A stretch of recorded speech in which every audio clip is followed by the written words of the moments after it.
abençoe você, seja muito bem-vindo a essa madrugada de oração. Com certeza Deus já está falando e vai continuar falando no meio de nós. Ave Maria, cheia de graça, o Senhor é convosco.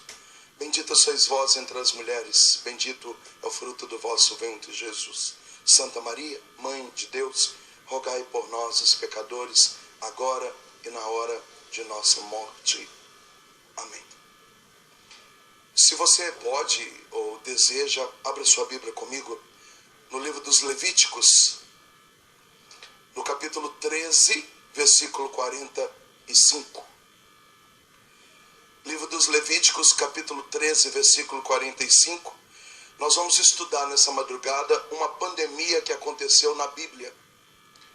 E nós vamos entender tudo aquilo que aconteceu naquela pandemia, para que a gente entenda o que está acontecendo nessa pandemia de Covid-19.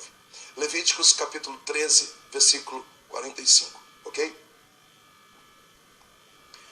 Se alguém tiver sido declarado doente por afecção cutânea, andará esfarrapado e despenteado e com a barba coberta.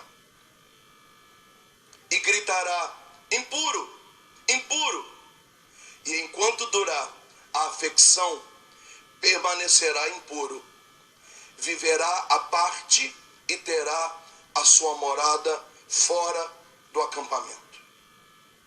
Aqui nós já descobrimos 3 coisas numa pandemia. Se alguém estiver com ferida na pele, vai andar com a barba tampada. Qual que é o nome disso? Máscara. E enquanto durar o período de contágio, vai dizer para todo mundo: estou impuro, não toque em mim. E terá a sua casa fora do acampamento. Qual que é o nome disso? Distanciamento social. Palavra do Senhor. Graças a Deus. Nós estamos aqui no período onde não há ainda leis civis. Quem é que dita as leis sobre todas as coisas que funcionam na terra? É Deus. Onde estão essas leis? No livro dos Levíticos, no livro dos Números e no livro do Deuteronômio. Quem é que atesta essas leis? O sacerdote. Nesse momento, o sacerdote é a autoridade máxima que existe sobre a terra. Portanto, o sacerdote é o vereador, o sacerdote é o prefeito, o sacerdote é o deputado, o sacerdote é o governador, o sacerdote é o presidente, o sacerdote é o Supremo Tribunal, o sacerdote é o secretário de saúde. Quem ditou as leis foi Deus, e quem atesta as leis é o sacerdote. Portanto, como o mundo civil que foi organizado entre o período dos reis e o período dos juízes ainda não aconteceu, o parâmetro para que a humanidade tenha qualquer tipo de procedimento é o que Deus ditou pelas mãos do sacerdote. O detalhe é que está acontecendo nesse momento agora uma pandemia. E essa pandemia está confusa, porque tem 2 doenças agindo dentro da pandemia. E então começa o processo assim. Se alguém procurar o sacerdote com manchas amarelas na pele, o sacerdote vai isolar essa pessoa por 7 dias. Não é isso que aconteceu no período da Covid? Não testa agora, porque senão pode dar falso positivo ou falso negativo. Espera aí 5 a 7 dias para fazer o teste. Não é isso? Fomos orientados assim. É isso. O sacerdote afasta a pessoa por 7 dias, para esperar o que vai acontecer. Depois de 7 dias, essa pessoa volta até o sacerdote. E aí começa a separação das 2 doenças na pandemia. Se a mancha amarela evoluir para ferida, pereba, por isso está dizendo afecção cutânea, se começar a encher de brotoejos, então é lepra. É claro que lepra não é uma coisa simples, Mas nesse contexto de pandemia, a lepra é menos pior, porque a lepra não exige máscara, a lepra você pode conversar com a pessoa, não pode ter contato físico, mas não precisa de um isolamento tão radical, porque é uma doença, não é um vírus. Então, afastou por 7, daí 7 volta. O sacerdote viu que evoluir para a ferida, então é lepra, coloca a parte. Mas se daqui 7 dias o sacerdote reavaliar essa pessoa e essa mancha na pele, ela produziu febre, dor no corpo e começou a crescer para o pé dos fios de cabelo, então não é lepra. É uma doença que em hebraico se diz tsarat. É temudo, Z-A com A-T-H no final. Seria tzarat. Do hebraico tsarat. O que é tsarat? É um vírus tão pandêmico como Covid-19, que evolui de mancha na pele para dor no corpo, para febre. E aí então o sacerdote, quando identifica que não é lepra, é tsarat, ele afasta para mais 7. 7 mais 7 deu 14. É o período do contágio. E aí diz que a pessoa que estiver nesse período de contágio andará com a barba coberta, ou seja, uso de máscara. E a sua casa precisa ser fora do acampamento. Qual que é o nome disso? Distanciamento social. Então deixa eu repetir, já aconteceu uma pandemia na Bíblia. E essa pandemia tem 2 doenças, tem a lepra e a tsarat. Qual é o termômetro? A lei. Quem atesta é o sacerdote. O sacerdote aqui agora é o secretário de saúde. Então o sacerdote afasta para mais 7, como não tem como testar, não dá para fazer teste, então volta, evoluiu para feridas, é lepra, evoluiu para outros sintomas, é tsarat. Se é tsarat, afasta mais 7. 7, 7, 14, período de contágio. Não é isso que nós vivemos na pandemia? E nesses 14, homens, barba coberta, máscara, dormem fora do acampamento. Distanciamento social. Portanto, o que preocupa aqui nesse momento não é a lepra, é a tsarat. Por quê? Porque a tsarat é um vírus, e um vírus invisível. E aí, se você estudar um pouquinho o que é tsarat no hebraico, numa boa aula de hebraico, diz que enquanto está acontecendo o tsarat na terra, significa, primeiro, Deus está passando em juízo sobre a terra. Veja bem, aqui o detalhe não é quem é o dono do vírus. O detalhe não é, não, o vírus foi fabricado, o vírus veio de A, o vírus veio de B. Não, o detalhe não é esse. O detalhe é que espiritualmente é assim, enquanto o vírus está produzindo tsarat na terra, Deus está passando em juízo e o mundo espiritual está negativamente nebuloso agindo. Ou seja, há um espírito de morte aproveitando da pandemia de tsarat para provocar outras coisas que não é o vírus. E aí do hebraico, esse espírito de morte que trabalha durante a tsarat, ele produz 2 tipos de coisa. Primeiro, desgraça. Segundo, prostração. Diga comigo, desgraça e prostração. Fala comigo aí na sua casa, desgraça e prostração. Então, você já está entendendo profeticamente que o problema aqui não é o vírus. Você já está entendendo aqui que morrer de tsarat não é o problema. O problema é que se está acontecendo tsarat, Deus está julgando a terra. Se está acontecendo tsarat, as nuvens estão nebulosas, o clima está estranho. E o que mais mete medo aqui não é a morte da tsarat. O que mais mete medo é, se está havendo tsarat, tem desgraça e tem prostração. Eu já entendo que os efeitos do espírito da morte dentro da pandemia de tsarat é muito maior e infinito do que a morte do vírus tsarat. E quando você traz essa realidade para quase 2 anos de pandemia, nós precisamos estudar na prática aqui essas 2 palavras, desgraça e prostração. Vamos começar pela palavra desgraça. Quem me ouve, diga amém. Ao contrário de que todo mundo pensa, desgraça não é um palavrão. A minha mãe faleceu tem 5 anos, era de roça, analfabeta, nunca leu, nunca escreveu. O meu pai estudou até 4ª série de grupo, daquela época que ia 7 léguas de cavalo para estudar. Então eu fui educado naquele sistema de gente de roça, que a gente apanhava na boca se a gente falasse a palavra desgraça. Porque, que isso, menino? Você está invocando, né? Então parecia que a desgraça era a mulher do diabo, né? A gente ainda brincava, desgraça pelada. Nossa, era uma coisa nojenta, porque, nossa, ele só está com aquela coisa ruim na boca. Então parecia que era o próprio capeta, né? Na verdade, 10 é sem graça, agraciado. Quem está na graça é um agraciado. Quem está fora da graça é um desagraciado. Só que na língua portuguesa e na língua latina não tem desagraciado. Então a tradução é desgraçado. Portanto, você está debaixo da graça, você é um agraciado. Você saiu da graça, você é um desgraçado. Então, desgraça não é um palavrão, é uma condição de vida.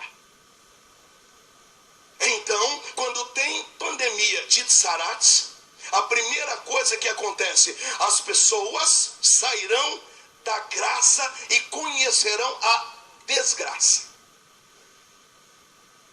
Vamos entender isso na prática.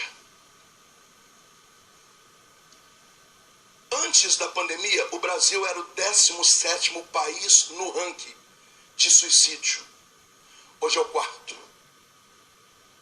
A Organização Mundial da Saúde diz que a cada 45 segundos uma pessoa suicida no mundo e a cada 47 minutos uma pessoa suicida no Brasil. Então, quando terminar a nossa vigília aqui, 2,5 pessoas se suicidaram enquanto nós oramos aqui no Brasil. Qual que é o nome disso? Desgraça. Esse índice aumentou quando? Na pandemia de tsarats, de Covid.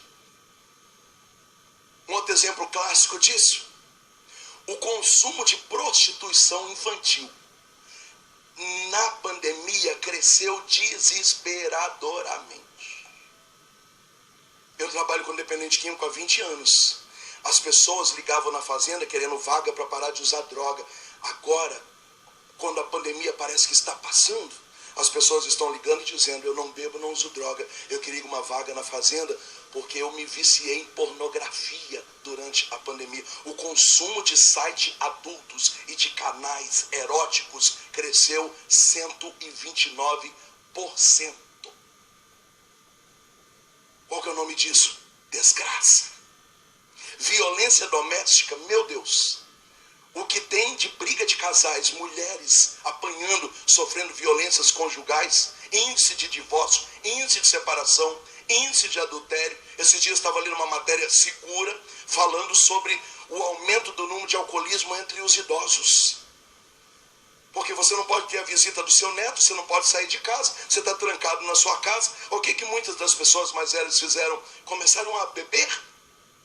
Então, quando você pega pessoas que tinham uma vida aparentemente normal, agora aumenta o suicídio, aumenta a violência doméstica, aumenta a pedofilia, aumenta a prostituição infantil, aumenta a adultério, aumenta a separação, aumenta o alcoolismo. Qual que é o nome disso? É desgraça. Veja bem, então, o pior da pandemia de tsarats não é o vírus. O pior é que a desgraça começou a entrar, e volto a dizer, enquanto Deus está passando em juízo, as nuvens nebulosas estão provocando a desgraça. Por quê? Porque o intuito do espírito da morte, a princípio, é arrancar as pessoas da graça de Deus e colocá-las no pecado, no pecado, no pecado. E aqui o medo não é nem morrer de vírus, o medo é cair numa desgraça tão grande que morrer do vírus seria menos pior, tamanha seria a ruína. Então, avaliando agora esses quase 2 anos de pandemia, nós entendemos que a mesma coisa que aconteceu aqui em Levíticos capítulo 13 está acontecendo em 2021. Gente, as pessoas abandonaram Jesus e se apostataram da fé. É por isso que as igrejas se abriram e as pessoas não voltaram. Eu preguei em dioceses que tinha 60 grupos de oração e agora só tem 30, porque 30 grupos fecharam durante a pandemia. Coordenadores, claro, não estou culpando eles, mas que durante a pandemia renunciaram aos seus cargos, às suas funções, na sua diocese, na sua cidade, na sua paróquia, dizendo: eu não tenho cacife, eu não tenho peito para continuar coordenando, liderando no meio da pandemia. Eu fui pregar outro dia numa cidade onde tinha 17 grupos, só tem 7 agora, 10 fecharam, e o padre está juntando os outros 7 para tentar fabricar 3, 4, porque é 10 com 12 para ver se dá 25 pessoas. Gente, a gente já não estava salvando ninguém, agora a gente perdeu a nossa base. Pregadores que caíram em adultério, músicos que cantavam e até hoje não voltaram a cantar, alguns até pela situação financeira foram produzir outro tipo de provisão financeira. O estrago foi grande, grande, grande. Por quê? Porque o primeiro trabalho da pandemia de Tsarate não é matar com o vírus, é um oportunismo espiritual chamado de espírito da morte para levar as pessoas para a desgraça. 70% dos católicos, dos cristãos em geral, abandonaram a fé. É por isso que as agências bancárias estavam cheias, é por isso que as feiras, os shoppings estavam, e a igreja não, e a pessoa dizia: não, o povo está com medo do vírus. Mentira, o povo não estava com medo do vírus, o povo caiu na desgraça. A gente começou fazendo live, todo mundo muito animado. Eu falei: agora Jesus volta, agora vai ter avivamento, porque até quem não era da igreja só fala de Deus, mas depois eu entendi que era medo da morte. À medida que a pandemia não foi se resolvendo, as pessoas esqueceram as lives para lá e começou todo mundo viver como pagão, como pagão, como pagão. E assim nós estamos vivendo um dos períodos mais críticos da história da humanidade. A vida pastoral de nossas paróquias acabou. O que vai ser a partir de agora, nós não sabemos. Eu ajudei muita gente e peguei sacerdotes com depressão, gente na boca do leão. Foi uma luta. Por quê? Porque o primeiro princípio da Tsarate no hebraico é produzir desgraça, arrancar as pessoas da graça de Deus, destruir a moral delas, o caráter delas, a família delas, a vida espiritual delas, levá-las a um estado de letargia tão grande que elas não conseguirão mais voltar ao estado da graça. Eu estou dizendo que o menos pior, e me entenda, o menos pior na pandemia de Tsarate era o vírus. A máxima da pandemia não era o vírus, era uma ação maligna agindo no oportunismo da pandemia. E você vai entender o que eu estou falando. Nós somos cristãos e nós não temos problemas com a morte. Eu fiquei assustado, com medo do povo da igreja de morrer. Fiquei assustado. Porque Jesus mudou o sentido da morte.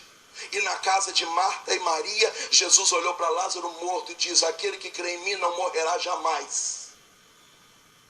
Os cristãos não têm problema com a morte. São João da Cruz chamava a morte de minha irmã. São Francisco de Assis dizia: eu quero beijar a irmã morte. Muitos santos, como São Pedro de Alcântara, São Gerardo Magela, Santo Antônio, tinham uma caveira, um crânio na sua mesa, porque meditavam na morte.